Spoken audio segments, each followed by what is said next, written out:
సుంకిసేల ఘటనకు బాధ్యులైన అసలైన అధికారులను సస్పెండ్ చేయాలని న్యాయవాది మహమ్మద్ ఫజలుర్ రెహమాన్ రాష్ట్ర ప్రభుత్వాన్ని డిమాండ్ చేశారు.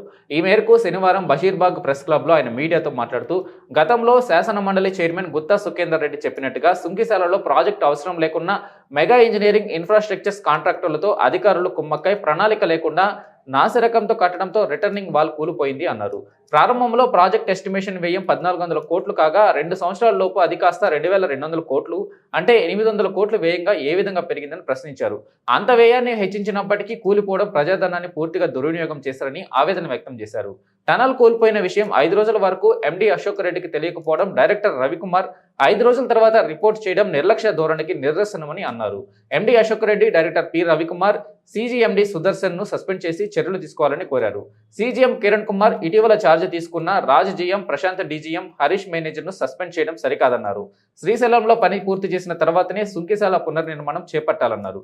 ఈ పనిని నీటిపారుదల శాఖకు అప్పచెప్పాలి అన్నారు.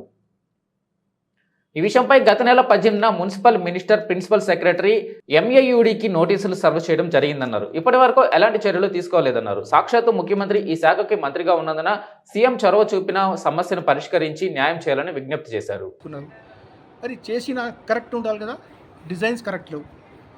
ఈ మెగా సంస్థ ఎప్పటి నుంచి రంగంలో వచ్చిందో వాటర్ వర్క్స్లో మొత్తం నాశనం అయిపోయింది. Project wing in water works. ఇప్పుడు ఏమైందంటే ఇక్కడ జరిగింది, మెగా వాళ్ళు ఇచ్చిండ్రు, ఏమి ఇచ్చిండ్రు, డిజైన్స్ ఇచ్చిండ్రు, స్ట్రక్చరల్ డిజైన్ సేమ్ చూడకుండానే అవగాహన కూడా లేదు. వాటర్ వర్క్స్ ఇంజనీర్స్కి అప్రూవ్ చేశారు, కన్స్ట్రక్షన్ చేస్తూ పోయినరు వాళ్ళు. 2021 నుంచి కన్స్ట్రక్షన్ చేస్తున్నారు. ఇంకోటి ముఖ్యమైన విషయం ఏంటంటే, ఈ వర్షాకాలం నాగార్జున డ్యాంలో నీరు పెరుగుతూనే ఉన్నది. Only 13 meter left for full reservoir level. ఈ సమయంలో ఆ టన్నల్లో నీళ్ళు వదిలేసిన అవసరం ఏముంది? ఎవరు ఆర్డర్ ఇచ్చారు? ఎందుకు అనుకున్నారు అట్లా? ఎవరు ఆదేశాల మీద చేశారు? అది కరెక్ట్ డెసిషనా? అది ఇన్కరెక్ట్ డెసిషన్. తో ఏమైంది? ఫాల్టీ డిజైన్ ఉంది, స్ట్రక్చరల్ డిజైన్ కరెక్ట్ లేదు, కన్స్ట్రక్షన్ కరెక్ట్ లేదు. నేనే కాదు సార్, కొంచెం తీసు ఈయన మన డిప్యూటీ సీఎం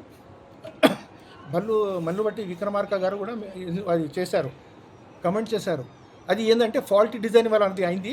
నేను తప్పనిసరిగా ఎవరు కల్పిట్స్ ఉన్నారో వాళ్ళ మీద నేను తీసుకుంటాను చర్యలని చెప్పారు. మళ్ళీ గుత్తా సుఖేందర్ రెడ్డి గారు చైర్మన్, లెజిస్లేటివ్ కౌన్సిల్ చైర్మన్ ఏం చెప్పారంటే, నేను మొదటి నుంచే దీనికి వ్యతిరేకంగా ఉన్నాను, వద్దన్నాను.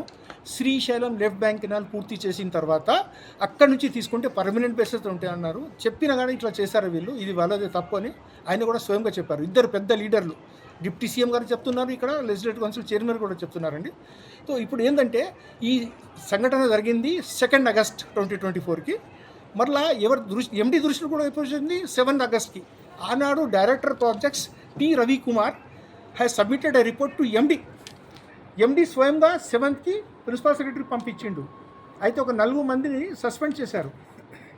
నిందితులు ఉన్న దానికి సంబంధించిన 2 కీలక పాత్ర ఉన్న ఆఫీసర్స్, డి సుదర్శన్ సీజీఎం, అప్పుడున్న సీజీఎం, మరలా పి రవికుమార్ డైరెక్టర్ ప్రాజెక్ట్స్, వాళ్ళని పక్కన పెట్టారు. ఎందుకంటే both are working indirectly as an agent to the contractor mega construction company. ఎందుకు వాళ్ళ దగ్గర ఎందుకు తీసుకోవాలి? యాక్చువల్లీ వీళ్ళకి సబ్జెక్టే తెలియదు, వాటర్ వర్క్స్ వాళ్ళకు సబ్జెక్టే తెలియదు. అది ఇరిగేషన్ సబ్జెక్టు. వాళ్ళకు పైసలు కట్టి వాళ్ళ ద్వారా చేయించుకోవాలి. ఎందుకంటే they are experts in irrigation projects. అవునా? చూడండి, ఇది ఒకటే కాదు, ఈ చేసిన నేరము మన మెగా వాళ్ళది. కాళేశ్వరం లిఫ్ట్ ఇరిగేషన్ స్కీమ్లో కూడా ఈ పేపర్ ఉంది, ఇప్పుడు చూపిస్తానండి. దీంట్లో పడింది, దీంట్లో మన కాళేశ్వరం లిఫ్ట్ ఇరిగేషన్ స్కీమ్లో కూడా లక్ష్మీ పంప్ హౌస్లో సేమ్ ఇట్లనే సంఘటన జరిగింది. ఆ వాల్ పడిపోయింది. నా కోరిక ఏంటంటే, ఇద్దరు ఉన్న నిందితులు Shri P Ravikumar director projects, అతనికి డి సుదర్శన్ సీజీఎంని సస్పెండ్ చేయాలి. అంటే వీళ్ళు పర్సనల్ పగా కాదు, ఉన్న మాట. ఎందుకు మరలా ఈ దానికన్నా ముందు 4గురిని సస్పెండ్ చేశారు. దాంట్లో ఒక మంచి GM Mariyaraju 1 month before join చేసిండు. అతనికి ఎందుకు సస్పెండ్ చేశారండి? ఆయన పాత్ర ఏం లేదు, పాపం ఆయన పాత్ర ఏం లేదు. డిజైన్ ఎప్పుడో అయిపోయింది, మీద వచ్చింది, కింద నుంచి స్ట్రక్చర్ అయిపోయింది, దానికి ఎందుకు సస్పెండ్ చేశారు? ఇంకోటి 1400 crores అంచనా పెట్టుకున్నారండి. దాని తర్వాత అది 2200 crores పెరిగింది. ఎట్లా 800 crores ఎట్లా పెరుగుతుంది? తమాషానా? ఎవరు అడగటోళ్ళు ఉన్నారా? ఎవరైనా పట్టించుకుంటే ఉన్నారా? ఎవరు లేదు. ఆ ముఖ్యమంత్రి గారు ఆయన దగ్గరే స్వయంగా ఉంచుకున్నారు. ఇప్పుడు ఈక్వేషన్ ఎట్లా అయిపోయిందంటే, ముఖ్యమంత్రి రేవంత్ రెడ్డి, ఎండీ అశోక్ రెడ్డి, కాంట్రాక్టర్ కృష్ణారెడ్డి, ఇంకా అయిపోయాయి. మనమంతా మన పైసలు పాలవుతున్నాయి, మనం చూస్తూనే ఉండాలి.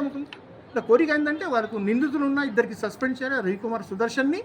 మరలా ఆ ప్రాజెక్ట్ అక్కడ కట్టకూడదు. It is not an appropriate place to be constructed. ఈ శ్రీశైలం లిఫ్ట్ బ్యాంకులను కట్టుకొని అక్కడి నుంచే మనము నీళ్ళు తీసుకోవాలి. అప్పుడే పర్మనెంట్ బేసిస్లో మనకు నీళ్ళు వస్తుంది. This is